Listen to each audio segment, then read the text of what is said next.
Bonjour très chers amis démocrates africains, peuple du monde entier. Nous tenons à vous souhaiter une très bonne journée euh, ce 23 décembre 2019. Nous sommes ici à Toronto, au Canada. Chers amis, je crois que ceux qui ont l'habitude de nous suivre, nous avons déjà averti Soro Guillaume sur ce que Ouattara pourrait le faire. Bon, là vous avez vu que Ouattara venait de mobiliser plus de 800 et quelques gendarmes et policiers pour empêcher que l'arrivée de Guillaume Soro soit une arrivée populaire en Côte d'Ivoire. Et oui, Soro Guillaume doit comprendre que Ouattara n'est pas ivoirien. Ouattara est burkinabé. Lui, Soro, il est ivoirien. Emmanuel Macron est venu fêter son anniversaire à Abidjan. Ils ont dansé. Ils ont célébré leur nouvelle monnaie qui va arriver. Ouattara sera encore candidat en Côte d'Ivoire. Et Soro Guillaume sera niqué. Si le peuple ivoirien n'est pas vigilant, le Burkinabé Ouattara va se maintenir là. Et il va être là, président à vie, comme un peu Alpha Condé veut vouloir faire, comme un peu le kleptomane, le despote de Brazzaville est en train de faire. Donc, à la jeunesse ivoirienne, rassemblez-vous, trouvez les voies et moyens.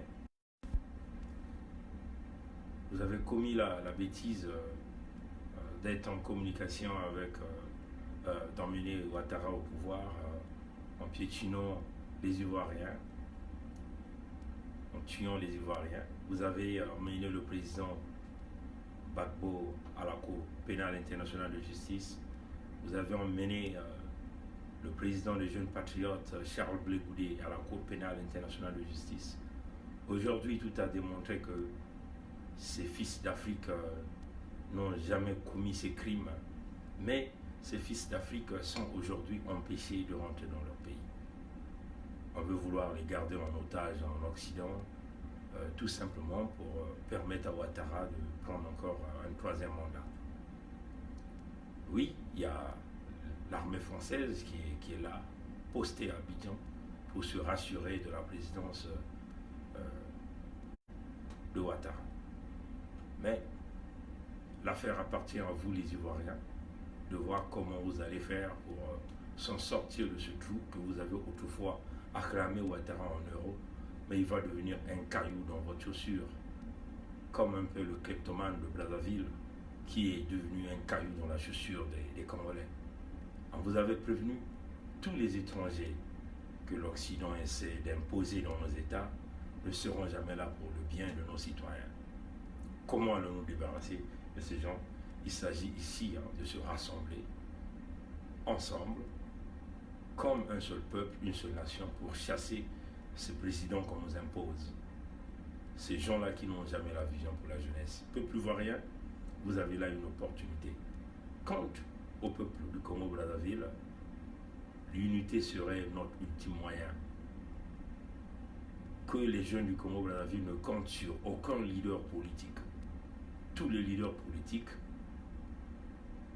sont derrière Sassou, ils sont nourris, embellis par Sassou. Kolela vient de vous le démontrer, nous avons suivi les Mukwege, tous ils sont passés sur PSV TV. Tous ces leaders politiques sont derrière un projet de dialogue de Sassou, ils sont sous le calendrier de Sassou. Mais nous connaissons, nous avons fait une vidéo hier sur le discours de Sassou, mais nous sommes un peu repartis à son tout dernier discours du 29 décembre 2018. Toutes les promesses réalisées et toutes les promesses qu'il avait eu à faire aux Congolais, zéro promesse réalisée, zéro promesse. Nous avons énuméré toutes les promesses là, zéro promesse réalisée. Et là, le 17 décembre, il vous a fait le même discours, entouré par les mêmes panthéons au pouvoir, les mêmes moutons, encore avec des promesses, zéro promesse pas encore réalisée. Et ce type va continuer de vous tourner en rond. Nous avons là une opportunité, l'ultime opportunité à la jeunesse congolaise. Tous ensemble, c'est maintenant ou jamais pour libérer le Congo. Voilà pourquoi nous demandons à notre peuple de continuer de s'approvisionner et d'attendre les mots d'ordre venant de nos enfants. Nous ne pouvons rien faire sans vous. Vous aussi, vous ne pouvez rien faire sans nous. Nous sommes face à notre génération. Il y a des familles qui ont pris le Congo en otage, des familles qui veulent pérenniser le pouvoir dans le système. Nous allons continuer à demeurer des victimes si vous ne nous écoutez pas. Alors tous travaillons la main dans la main. Tous ensemble, c'est maintenant ou jamais. Préparez-vous au grand changement et préparez-vous à la chute de Régime Sassou. Merci d'avoir suivi le direct. Prière de partager. À plus tard.